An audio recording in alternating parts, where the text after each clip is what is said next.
5 Tour de France victories, 26 Tour stage wins, a record-breaking Alpe d'Huez climb, legendary champions saying no one can stop him. But one question now dominates professional cycling.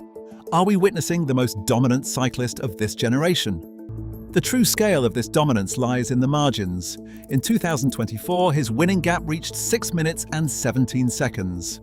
In 2025, it was 4 minutes and 24 seconds. By 2026, he crossed the final finish line more than 6 minutes ahead of Remco Evenepoel. These massive gaps are built on constant offensive racing.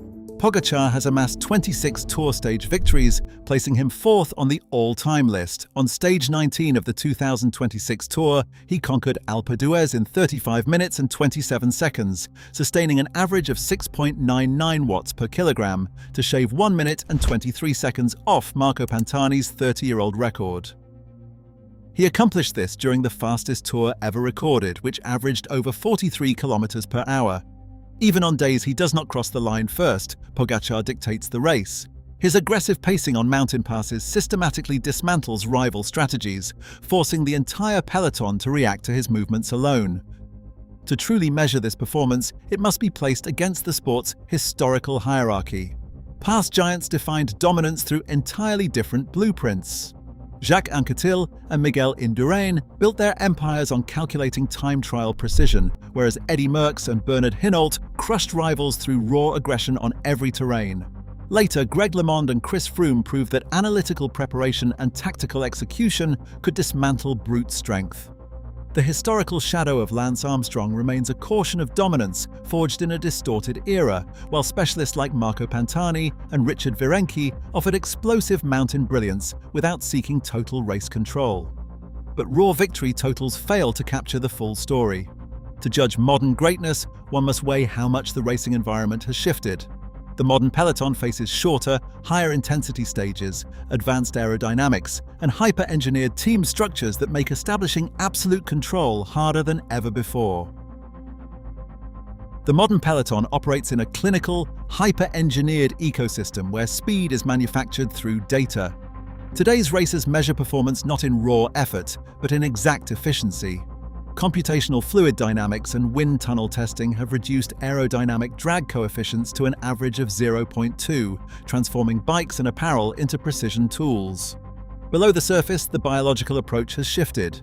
Teams utilize structured carbohydrate intake, individual electrolyte profiles, and altitude exposure to accelerate recovery and sustain peak outputs over 21 days of racing. This physiological monitoring is paired with real-time data analysis and race simulation models that predict competitor output. Physical talent remains mandatory, but modern racing is defined by a global sports science framework. The speed ceiling has risen because every watt is calculated, optimized, and repeated. They are concentrated within UAE Team Emirates, an organization that operates as a high-performance corporation. Backed by a sponsor commitment running through 2032, the team commands an annual budget of €50 million. This capital secures a specialized staff of 65 coaches, scientists, and analysts to support just 28 riders. That ratio of over 2 staff per athlete fuels an in-house computational fluid dynamics laboratory and POGI, their proprietary race simulation platform. This system is designed for total control, reducing variables and optimizing everything from altitude exposure to real-time pacing. Beyond supporting Tadej Pogačar, this corporate infrastructure secures future victories by developing elite young prospects like Isaac Del Toro and Paul Seixas.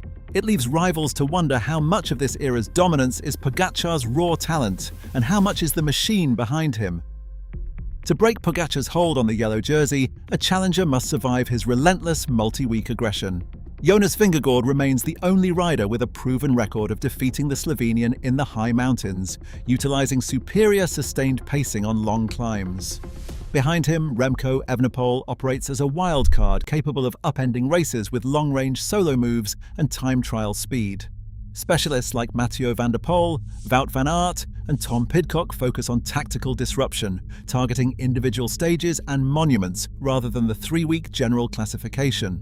The long-term threat, however, is shifting to a younger, lighter breed of climbers. Isaac Del Toro, Paul Seixas, and Lenny Martinez are already matching elite power outputs on steep gradients. While Vingegaard presents the most direct present danger when healthy, Del Toro is rising fastest. This trajectory suggests that the threat to Pogacar's reign may not be a single rival superstar, but a wave of young climbers who are mastering the exact same modern sports science. Modern cycling no longer requires years of domestic apprenticeship. Junior academies and under-23 development squads use precise metabolic profiling to identify elite physical capabilities before riders even turn professional. The results are visible on the highest gradients. At just 18 years old, Paul Seixas became the youngest Tour de France starter since 1937, maintaining a sustained climbing output of 6.0 watts per kilogram to finish 4th overall in 2026. Right alongside him, 22-year-old Isaac Del Toro and climber Lenny Martinez entered the sport's top tier almost immediately, bypassing the traditional developmental curve.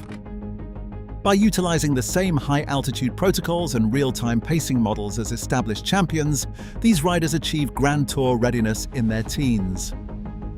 This systematic recruitment ensures that the baseline speed of the peloton continues to rise, compressing the time any single champion can expect to remain uncontested at the top. Racing up to 85 days a year pushes him to the edge of human limits, where sports science warns that exceeding 80 race days triggers a 5% drop-off in performance. The physical cracks have already appeared, notably in 2025 when a meniscal tear forced a delayed start to his campaign. But the most unpredictable factor is internal. Pogacar himself admitted that if he burns out, he is already content with what he has achieved. As his goals turn toward new targets like Paris-Roubaix, the Vuelta or the hour record, his focus may naturally drift away from Tour de France dominance. History proves that sporting dynasties rarely end because a rival becomes unbeatable. They collapse from the quiet erosion of motivation and the constant demands of staying at the top. Monte Carlo simulations modeling an age-related decay of 0.5% annually after age 30, combined with a 5% seasonal injury probability, project a 55% chance that Pogacar maintains his Grand Tour supremacy. Claiming a 6th, 7th or 8th Tour de France title demands a level of physical continuity never before seen in road racing, pushing past the historic benchmark set by Eddy Merckx. Other milestones present different hurdles. Chasing Mark Cavendish's record of 35 stage wins from a current total of 26 is a race against physiological time. Instead, a 30% probability favors a strategic pivot toward the hour record and Northern Classics. Here lies the thin line between commanding a single generation and achieving all-time supremacy, a legacy still being written on the road. As Pogacar continues to rewrite cycling's record books, the debate shifts from his rivals to history itself.